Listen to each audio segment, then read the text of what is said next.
No, Vanessa, how are you? Hey, I'm really good. How are you, Simon? I'm very well, thank you. Thank you so much for joining the In Spiral podcast. It's an absolute pleasure to have you. It's my pleasure to be here. Thank you for asking me. That's a pleasure. Just before we start, what is one thing that you might want the listeners to take away after we finished our conversation today? That's a good starting question. Um, I think it would be to use your discomfort as a cue to lean into difficult conversations. Wow. So using your discomfort to lean into difficult conversations and areas of your life which might be going through change at the time. Yeah, I think we spend a lot of time swerving, avoiding things that are difficult for us or things that we see in others that look difficult, so we don't ask. And we don't go towards, we back away. And I think people who are having difficult experiences probably want more than anything is for people to be curious about it. Well, I mean, that's the essence of the podcast. The In Spiral podcast is for people whose life are now currently in spiral or have been in spiral, and using that messaging to inspire all. Because Mm. when people are going through the situation, sometimes we've got all the tools we need to fix ourselves. We just need to see that other people are going through the same situation to make us feel like we're not going completely mad and that there are other people going and we are not alone. So the Mm. purpose of this today is exactly that, to lean into this discomfort. And Vanessa, where do we start with your journey? A lot of change, a lot of Yeah. life events along the way. Where do Mm. you feel comfortable naturally starting? Mm. That's a good question. I guess given the theme we've discussed, the best starting point probably is in discovering my son's difference. Um, yeah, maybe that's the best place to begin. Let's start there. Hmm. How long So, ago back in the timeline are we talking? so my son is now 10, Hmm. and we didn't notice really any differences in his behavior until he started primary school. So what's that, 6 years ago? Yeah. Hmm. Um, so I guess I'll tell the story. His name is Blake, and Blake started primary school like any other child when he was about 4.5 years old. And it was difficult time anyway, which I think it is for a lot of parents. That transition from nursery to school feels massive, and you don't really appreciate it until you are a parent, that the jump is really significant ask of any child to go from quite an unstructured environment that's quite family feeling, um, to a more structured environment where there are expectations, there are uniforms, there are rules. And my son went to a Montessori where the whole point is there are no rules really. It's all really child led. And I was the mum basically that after every single school day at pickup was being called by the teacher.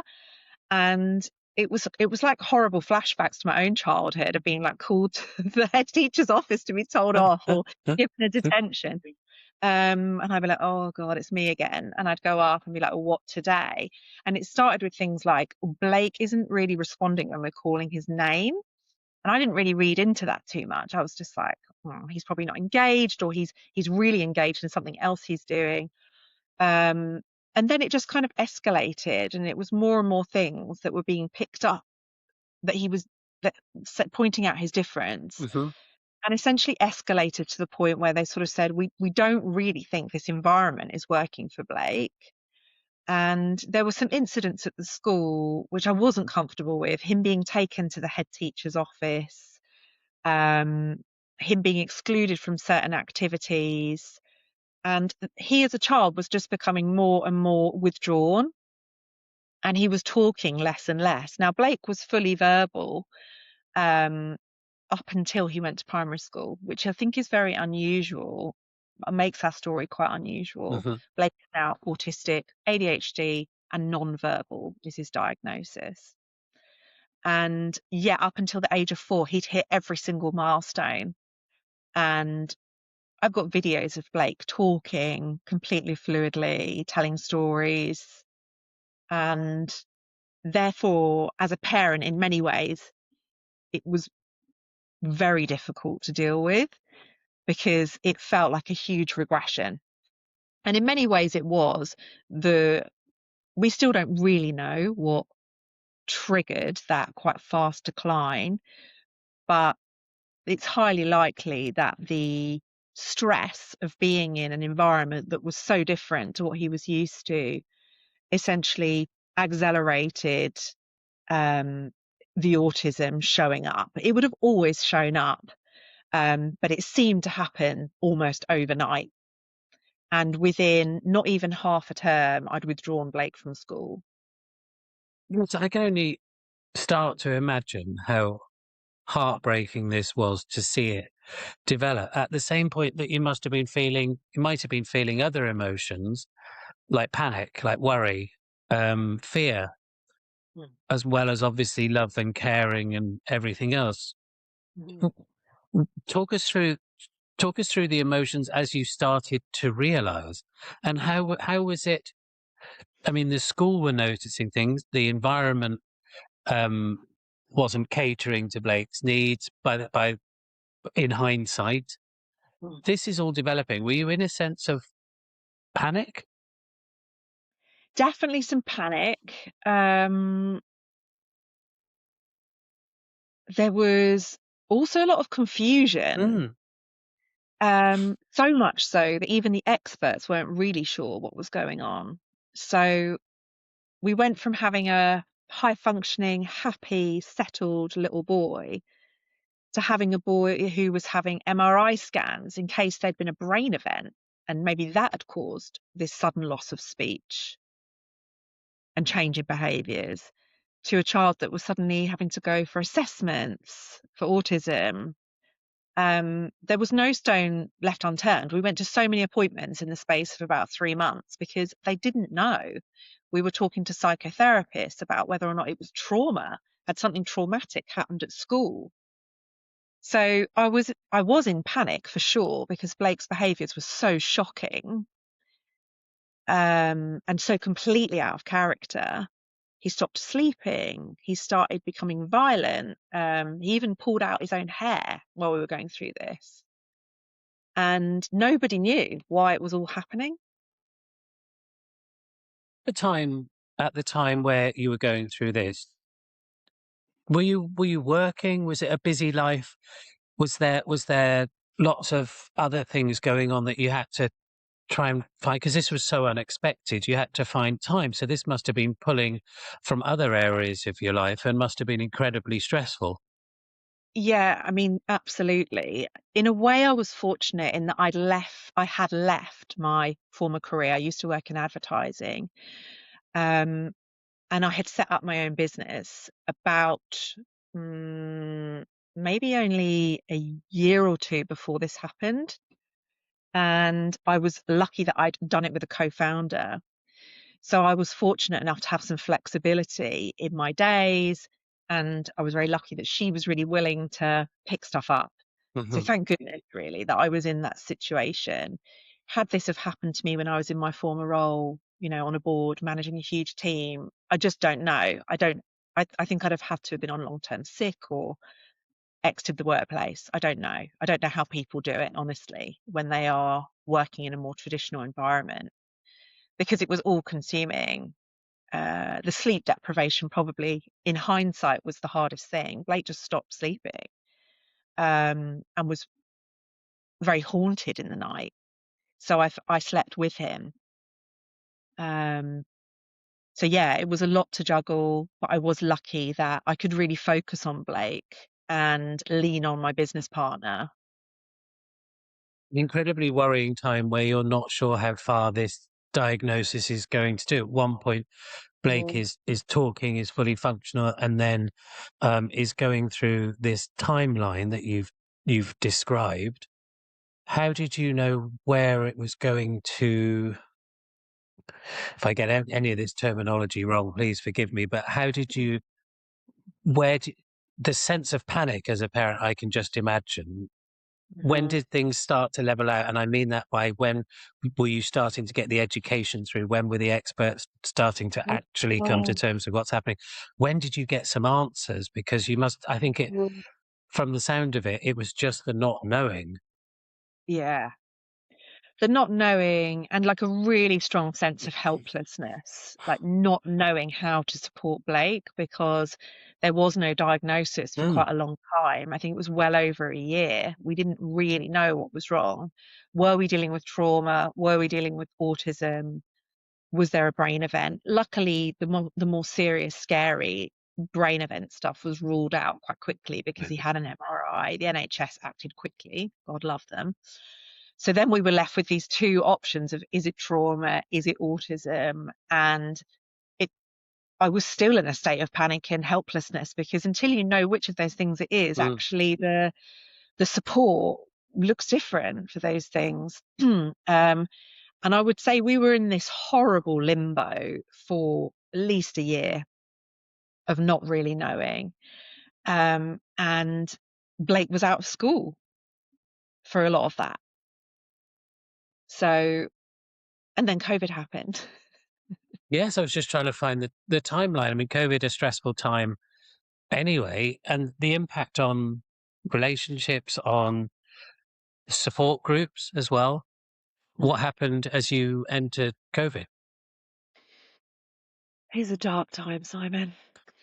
Really dark, dark time where for a long time I didn't have a school place for Blake. I didn't have a diagnosis for Blake, and we're all shutting outside our houses. And I've got this child that is completely dysregulated most of the time. Eventually, we did get a school place confirmed at a local mainstream school, which is very kind school. There's a lot of SEND support. There's no uniform. And for lots of reasons, that sounded great. But there was a big pause, obviously, when kids weren't in school. So I was being sent materials and I was being asked to join Zoom lessons for this new class with a child that could not sit still, did not want to engage, and wouldn't do any of the stuff. So it kind of continued to be very difficult for me. And I didn't feel supported in many ways at all, honestly, at that point. I think the only thing I can think of that felt like a support is I found a lady through an NHS service who was a real specialist in SEND children. And she did a few online sessions with us where she watched us with Blake and she looked at his behaviors and she gave us some practical advice about how to manage some of those behaviors. Really, that was the only thing. And this is online, this is virtual. All online. Yeah. Looking back now at that time, which has had an incredible impact on you, I couldn't Mm. help noticing when you took your mind back to that point. Mm. How did you cope?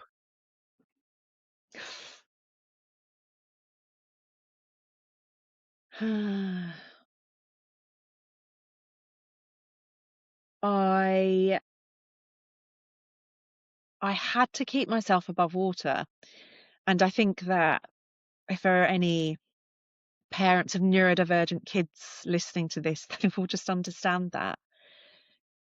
I felt like a sponge, that I was absorbing so much of Blake's dysregulation and so much uncertainty, and then all the practical stuff of appointments and decisions and advice, but that I had to keep my head above the water. And I remember thinking that all the time. And I only just did, is the honest answer to that question. And the ways that I did were getting on my bike every evening and moving. I bought a Peloton at the beginning of COVID, and it sounds mad, but that I think was saved me. I think it kept me just above the waterline.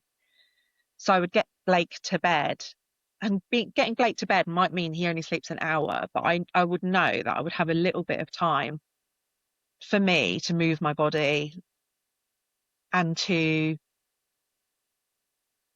like, I'd put the music on quite loud, and I would almost just let my body just rage it all out, just be like, ah, and I'd do a fast, like, hit session. And I think that actually might be what saved me. Um, I did, I read a lot. I joined webinars about autism. I was trying to learn as much as I could. But I think the things that helped me to cope were the movement and as much connection as I could possibly get. So when things improved a bit and you could have a bubble, like my co-founder who lived down the road at the time, she would come around, we would sit in the garden. She lost her dad during that period, but we would just sit and we'd just cry together. I can completely understand that, because I imagine your resources and your energy levels were completely depleted. It was a hard enough time anyway. And without the social groups and support networks, I mean, this is about the moments that make us hide. You had no choice but to hide. Did you feel alone in this? And were there people that may have either distanced themselves, or you didn't feel good about reaching out because you're Mm. keeping your problems to yourself? Did you hide a lot and retain a lot Yeah, internally? I think so. In those early days, a lot. And even when the world did start to open up again and Blake was diagnosed, I really hid because I was so afraid of the judgment of having a child like Blake. So Blake finds it very difficult to regulate his emotion. He is also very low on impulse control. So if you were in a park and a child had an ice cream, Blake would run up and grab the ice cream, not maliciously, but just because he doesn't have the same sense of socio and cultural norms. And in many ways, like, it's inspiring. I'm like, gosh, we should all be a bit more Blake, because he acts from his impulses and he's very free. And I can see all the joy and the positives in that now. I've got ways of managing it. But in those early days, I didn't have that experience. And I was much less comfortable with the unpredictability of Blake's behaviors. And I had so many scrapes where members of the public or other parents would shout at me, Yeah. and I'd get really upset, not usually in the moment because I'm quite calm as a person, but after the event, I'd get so upset. And it's like each time that happens, it just stacks and you feel more and more alone and more inclined to hide. For example, the example that you said when Blake was taking the ice cream, I know that a lot of parents of neurodivergent children and adults and carers will be watching this.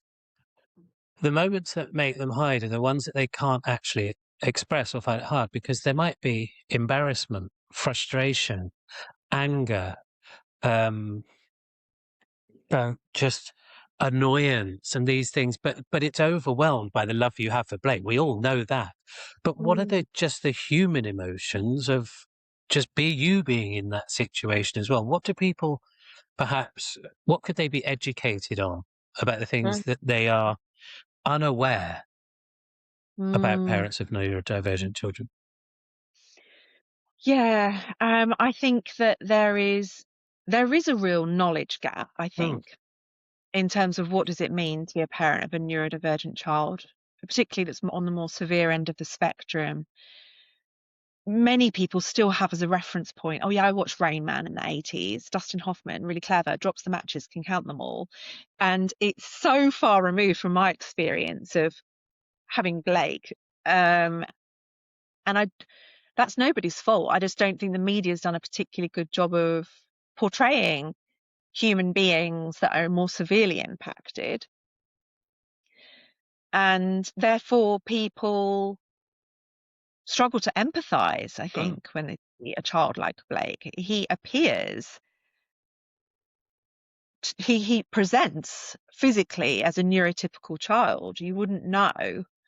And I have ways of signaling now, like he wears hoodies from a brand called Stories About Autism that have like great big slogans on them, like really loving things like love needs no words.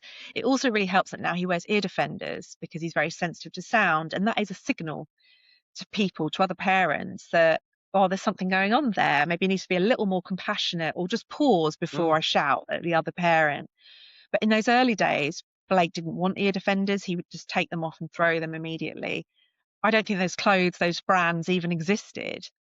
So there was no way of signaling to others to create that gap.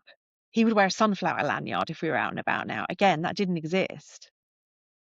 So there was deep shame for me when he did things like that, and embarrassment, but also a real sense of frustration and loneliness that people don't understand.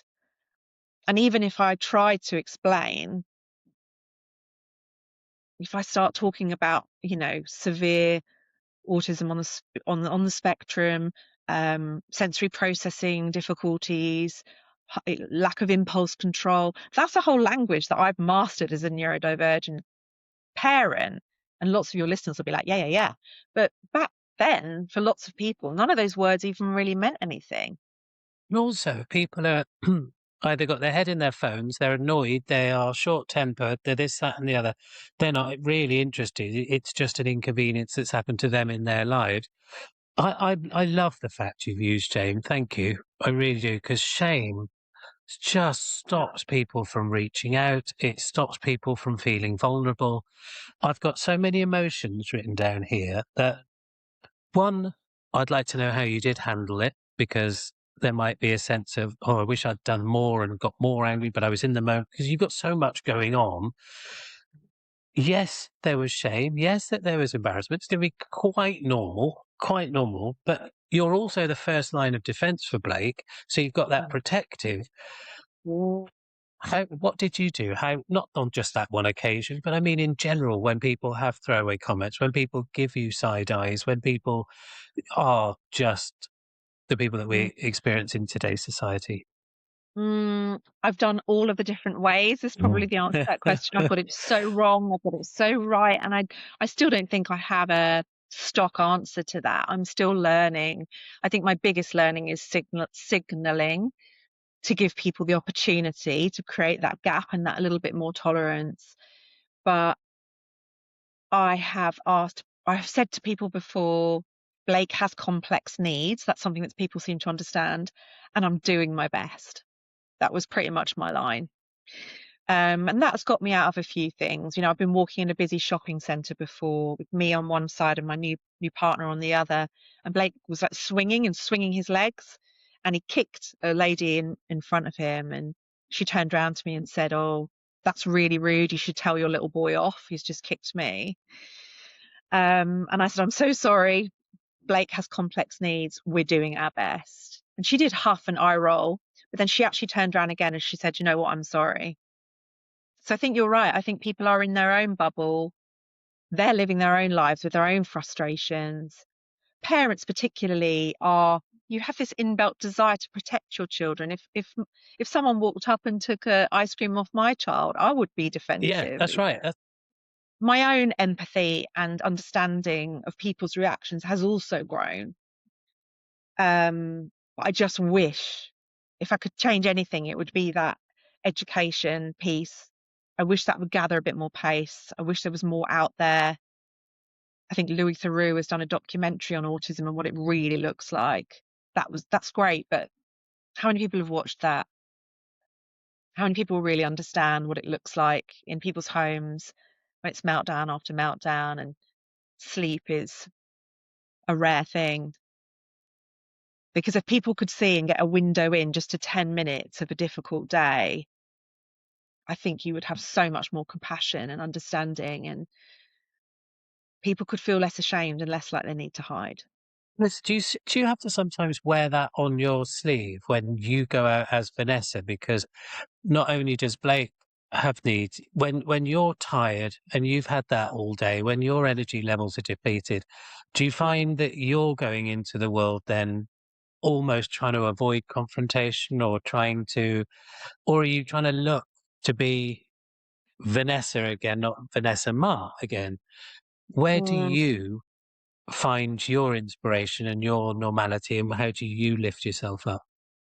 mm.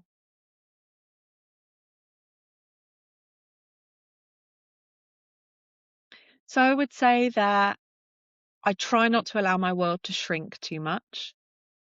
I definitely was in that space in the darkest of days where the world got really small. So I consciously try and make sure that Blake's world keeps growing, and so does mine. And that might look like just trying to go to a different soft play or trying to go to a different cafe that we haven't been to before, or taking Blake into a supermarket, which is really difficult because it's very overwhelming for him and impulse control is difficult. But if he never does those things, he'll never do those things. No. So partly it's about, as Vanessa mum, is about trying to allow his space and his opportunities to keep expanding, not shrinking.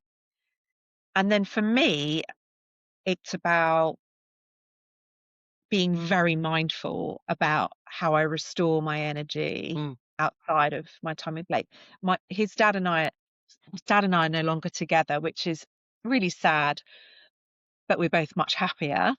And it also means that we share Blake's care.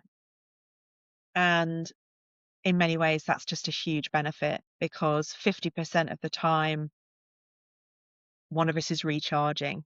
Yeah. And do you allow yourself to switch off too? And I don't mean this as I say, forget, compartmentalize, park, because you need to be Vanessa again. So that when Mm. you're Vanessa mum again, you do feel that energy's come up. Mm. Do you find that hard? Is there guilt in doing that, or yeah, Yes, but again, it's in the evolution. Like to begin with, when we first split, like it unbelievable. I thought I'd had the darkest of times, and then I had the actual darkest of times because Blake suddenly had two different houses. Everything was different. And so, bless him, it all went backwards a lot. Sleep, toileting, eating, regulation, all of it. So that was very, very difficult. And I felt really guilty when he wasn't with me. oh, I can feel it. There there was no restoration, there was just heaviness. But that's evolved a lot. That's 4 years ago. Now, I genuinely am almost guilt-free when he's not here. And because I've recognized that if I don't use the time as restorative time, I can't be a good mum to Blake when he's here. Do you give yourself permission as well? Because so many times we don't give ourselves permission to do that. We feel like we need to be down and thinking and Mm, mm, worried, and sometimes someone else needs to say, you have got permission. You're allowed to go out on a bike ride. You're allowed to go and have a few drinks with friends, carefree on a Saturday afternoon. You're mm, allowed to. You've got permission. mm. It's come with time, and as you're aware, I'm a coach, so I've also been coached a lot over the last 4 years particularly, and I think that's been exactly what I needed. It's kind of the happiest of accidents that I made that career pivot because I've worked on this a lot to try and give myself permission to do things that heal me and restore my energy without the guilt. Mhm. Because otherwise you end up only just about evening out. You might enjoy it, but you feel guilty. So you end up back at square one. Now I'm like, I'm going to go for an hour-long dog walk and I'm going to walk past the bookshop. I'm going to pick up a nice book and I'm going to grab a coffee. And that might not sound like a massive thing, but to me, that is huge. That's all of the needs being met. And it will mean that my little bank balance of energy is topped up again for when Blake's back. How low did it get at certain points? And the reason I'm asking that is for other parents who haven't got a rule book, or they did have a rule book, but then everything changed, just like yours. Um, and they find themselves in some very dark times with limited support because they're feeling guilt and shame and they're worried and scared. How low did it get for you? And at that point, what was the turning point where you thought, I need to reach out here, I need to get help and support? Yeah. As low as it can get is the truth, Simon. I've thought about ending my life when it was really bad, when we first moved. Um, and it was Mother's Day. I tried to take Blake to my sister's for the weekend because I felt very, very isolated and alone. And so I drove down to Brighton with Blake, but the drive was really difficult. It's 3.5 hours from here, and he's in a harness for his safety, but he'd only be settled in that harness for like maybe 40 minutes at the most. So the journey must have taken me like 5 or 6 hours, like constantly stopping, snacks, changing things up, new things on the iPad. I've got things being thrown at me, being kicked. Like the whole journey, doing that on your own is just very difficult. He's much more settled in the car now, but at the time, everything was much, much harder. I got to my sister's, and it was nice to see her and her family. We tried to stay there, but we're in a different environment. And Blake was so unsettled overnight. He had a toileting accident. It was such chaos. And it was 2 in the morning, and I just felt like I couldn't cope. And I didn't want to be there. And again, it was shame. I was so ashamed of the mess of it all that I had to just leave. And I left at 2 in the morning. And my sister was there. She was awake, like trying to stop me from going. And I was like, I have to go. And I left. And on the way home, the M25 was closed to have work done. So I had to go off road, like random A roads. And I was thinking, oh, Blake will fall asleep. It's the middle of the night. He'll finally fall asleep. But he didn't.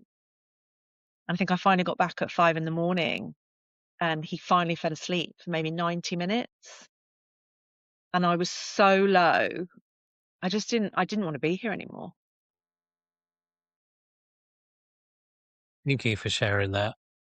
And I mean that from the bottom of my heart, because there are going to be people watching this who are reaching those depths as well. And just running out of runway in terms of knowing what to do, running out of energy levels, running out of ideas, running out of there's just nothing left. And Mm. you have just said so many situations. Any one of those would have frustrated someone, the journey, the car, something being thrown, but everything on top of that. And it's not just that day, it's months and months and months and months and months leading to that point. I bet you did you get to the thing where you just can't explain to anyone because no one will get it? Conversation, trying to explain that to anyone, you'd have to go through the whole story from start to finish. No one would understand. People would patronize you, go, oh, and then get on with their day. So you have to hold it all in. So you physically, Mm. you were done. I was done. And that's a good description of it, really. You are a human container. Mm, You are containing your own emotions because that can't all come out, or mm, you'd just be a screaming banshee mm. and you'd be sectioned. Yeah. You can't, I was containing all of Blake's emotion and dysregulation. And there is expressing it to anyone really just all seems a bit like wild. People can't relate to Yeah. that. Parents couldn't relate to it. My sister really did, but she couldn't help me in that moment because I was so far gone. So yeah, you feel immensely isolated and desperate. I don't think your words could do it justice, because if you said, I haven't slept for 2 days, someone could say, oh, I remember a time when I didn't sleep. And it's just, okay, we're not on the same level. No. When you're in that situation, and for anyone else who's watching and listening and feeling completely inspired by your generosity of truth and honesty in this, you don't want someone else to come in and tell you what to do, I imagine. Do you just want someone to come into your darkness and sit with you and see exactly what's going on? Is there a shared ownership? Is that what you're really after, through someone who just gets it in a chat room or a support group or something, just one of your own kind to go, I hear you? Yeah, I think that's it more than anything. I think I needed a lot of interventions at that point, and I'm racking my brain now to think what were they, and we can talk about that. Hmm. But what I needed more than anything, honestly, was sleep. I really don't think I'd have hit that low or had those dark thoughts if I had have slept. But I hadn't slept. I think it was for about 11 days in the run up to that Wow. properly. I was sleeping on a mattress on Blake's floor where he was bouncing around all night. So sleep is what I really needed. Um, and then probably next on the menu, if I could have chosen, would have been someone to say, I've been through this. You are in the eye of the storm here. And I promise you it's going to get better. I just got goosebumps because I think, when you're in spiral, when anyone's in spiral, is the worst bit you just don't know where the bottom is. And Yes. if someone can say you've got 2 levels left, and then this will happen, and then you go, okay, I can live with that, but I can't live with the fact that I just don't know where the bottom is. I think that's precisely it. And I kept thinking, I must be there. I must be there. And then it just Another kept door opens. yeah, yeah, yeah. But I guess no one can give you that certainty. I can only look back and tell you that was the worst day now and reflect that actually from there things did get better. What's the turning point in the 90 minutes that Blake fell asleep? I think it probably I was. mean that. I mean, if they hadn't, it would have just another door would have opened, another trap door, and so that 90 minutes, something happened, and something in your world got you out of that space. Yeah, I don't think it was quite as neat as that, but I remember a very good friend of mine coming to visit me around that period. He lives abroad, but he was back in the UK and he always makes the effort to come and see me when he's here. And he's known me so long. He's the kind of friend that can say the awkward thing that other people won't say. Mm. Yes. They're priceless, those friends. They are Hang on worth to their weight in those. gold. And I can't remember exactly what he said because I was so sleep deprived. It's all such a blur. But he said something like, you cannot continue like this. So what are you going to do to help yourself? And I was like, oh, What would you say to anyone who is, certainly for the first time, because they're worried about where the bottom is, that's going through it? I know everyone's different and every case is different, but in terms of hope, what would be your advice for someone at that time who's going through this similar journey? that there will be a bottom to the spiral. There has to be. There will be. And that there will always be someone who will listen and be with you. What does the wider society need to understand about parents who are parents to neurodivergent children? Um, and because you're not going to go and tell everyone everything, what could they do to help understand and make your life easier?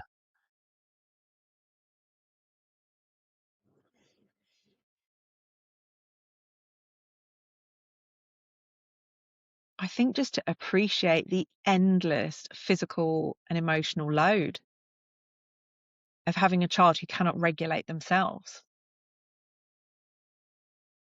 And reach out. I mean, do they know what to say? Are they educated enough that they might say the wrong thing, so that actually stops them from asking you? If they ask you and get the terminology wrong or something, they're worried about that. Do people refrain from this conversation? They do. They do. Even people that are very close to me. And this is kind of why I gave the first answer, which is just lean in. I would so much rather someone say the wrong thing than pretend it's not happening. And because it amplifies the loneliness. Yes. You feel alone anyway. So for then to people not ask you about it, not be curious about how Blake is getting on or how he's developing or what's different or what's terrible, you feel even more alone. It's like they're invisible, your pain is invisible. It's all just invisible. It's not happening. And therefore it makes you feel more and more mad, honestly. Yeah. I can see that. And invisible is such a strong word. Okay, so we move forward. You're a businesswoman. How do you fit it all in? I'm getting better at it. I have a lot more structure and scaffolding in my life than I ever did. Cut to 4 years later from that very dark Mother's Day, and I have carers that support me. I didn't have that. I didn't have anybody. I have 2 amazing women that I found who love Blake like they are his family, and I have them booked in at certain points in my month, and I totally trust them when they're with him, and I don't have that background noise of, "Is Blake Mhm. okay?" So that's one huge part of the scaffolding. A second part is there's now a SEN after school club that Blake can access. That's only existed this last year and a half. Game changer. Mm. And he now gets dropped off by his transport to this SEN after school club. It's a massive, great outdoor space. It's shabby as hell, but he doesn't care. He gets to climb through tyres, hide in wheelie bins, swing on swings, make mess with slime in trays, and all of the things that he really needs to meet his sensory needs and things that I don't desperately want him doing in the house. um, and that has been really unlocking because it means I can work until 5 o'clock on the days that I work. I work a 4-day week. So all of a sudden my days have expanded and Blake is happier. So I go pick him up at 5:30. He's exhausted because he's run around. All of that hyperactivity has been burnt off. He's covered head to toe in corn flour, whatever he's been doing. And he's a happy boy. He's ready to come home, Yeah. eat dinner, bath, and bed. And guess what? He sleeps better as a result of all of that. And I think that's not just foundational for parents, that's clearly foundational for the children as well. So that's the main scaffolding that sits around my life now, which has really enabled me to step back into running my business. And I have lots of other help besides. I have hypnotherapy quite regularly to process a lot of what's happened to me. Um, I have my own board advisor who I've recently brought into the business. So I've got a sounding board and someone just to let it all out with and plan and dream and rant. And I've got a lovely partner who lives with me now and has really lent into Blake's life and our life You and lit up sees. then. Did I? Yeah, you did. You lit up. Um, so reaching out for help, did the shame stop you reaching out for help? Has the shame dissipated over time? Have you been able to say, this is my situation. I'm proud of it. This is not, I haven't done it. I shouldn't feel shame. This shame isn't mine. It can go. I'm in, Mm. or not. What has Yeah, lent you into reaching out? I think the shame has dissipated over those years. Has it gone entirely? No, but it's massively reduced. Um, what the big shift is that until my friend asked that big question, all of my focus was like a laser on Blake. What can I do to help Blake? How can I help him navigate this world that is not made for him? Why am I not doing a better job? Am I not creating the right environments? None of the Oh, the support guilt. was, yeah, loads of guilt and loads of focus on Blake and absolutely zero focus on how I dig myself out of this hole. And it's like I didn't give myself permission to be like, "What about you?" It was only when he asked, "You can't," he said, "You can't continue like this, so what are you going to do for yourself?" I was like, "Oh, yeah, I thought about that."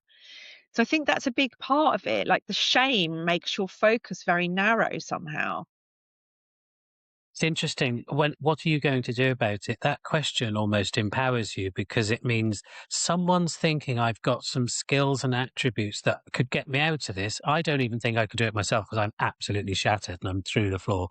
My Mm. self-esteem is under the ground. But someone thinks I am. So almost that's a really uplifting question because they're seeing something in you that can get it out of you can get out of this yourself. Yeah. And I think that's what it was so powerful about it. It wasn't another piece of well-meaning advice. Yeah. Lots of people said, "Oh, I bet you really need to take care of yourself," and or "I bet you need a bit of time to yourself." It all just felt totally inaccessible and unhelpful because it was landing on very Massively tired. disconnected as well. Why don't you get more sleep? Someone might as well have said that. It's as irrelevant as information goes. It really is. But you're right, in him saying, "What can you do?" All of a sudden, I guess it lit up that more creative part of my brain, even though it was very exhausted, and was like, "Oh, maybe there are some ways out of this hole, even if they're tiny little rungs on the ladder." Yes, and getting back into work now, you've got yourself back, your self-esteem. I know it's a work in progress. I imagine you're going to tell me that, Mm. but you've got some self-esteem. You've got some Vanessa back in your life as well. Yeah, believe it or not, probably more than ever. Well, and fantastic, and thank you again for sharing your story. Is there anything else that you would like to add about your journey? We've only covered it in 40, but this is a lifetime for you or for Oh. anyone else who's watching as well. Oh, I guess for anyone who's listening to, the kindest thing is to be curious. And it maybe doesn't feel that way when you feel a deficit in your own knowledge or skills in an area, no matter what it is. Don't worry about that fear or that deficit you might feel. Just be curious. Curious about, if someone had been curious about me, curious about Blake, that would have been the biggest gift in those darkest days. I think that's it. So just ask. Vanessa, thank you so, so much for your time, your candidness, your honesty, and for going to places where mm, are obviously very hard to go back to. But by doing that, you are the resource that others will be looking for when perhaps you didn't have that resource yourself, and you're now that resource to others. I really appreciate it, and I'm sure so do many. Thank you. It's my pleasure. Thank you.